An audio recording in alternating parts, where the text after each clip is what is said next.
बिस्मिल्लाहिर्रहमानिर्रहीम। अस्सलाम वालेकुम दोस्तों, आज है 22 अगस्त 2025, इस्लामाबाद फ्रूट मंडी। और ये लो जी, जापानी पल भी पहुंच गए माशाल्लाह और फुल तैयार है जी। और इसका मज़ा भी तब होता है जब ये इसी तरह फुल तैयार हो। कलर भी बहुत बेहतरीन है जी। और माशाल्लाह माशाल्लाह माशाल्लाह इसमें दो किस्म के होते हैं, एक बीच वाला भी होता है ना, और एक बगैर, जिसे अमलूक कहते हैं। हम इसको भी हम अमलूक ही कहते हैं। और एक काटन का वज़न कितना होगा जी? वज़न कितना होगा? 4 किलो पक्का। कौन से इलाके का है?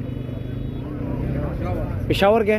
अच्छा जी, पहले बिस्मिल्लाह, मतलब पेशावर ने कर लिया। अच्छा जी माशाल्लाह। और नीचे ख़राब तो नहीं है?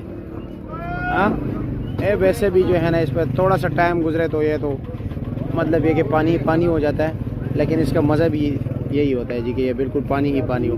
और इसका रेट क्या है जी? 850 रुपया। ये फ़ाइनल रेट है, कुछ कमी बेशी है? 750 तक फ़ाइनल होगा, इससे कम नहीं होगा। अच्छा जी, चलो ठीक है जी, शुक्रिया।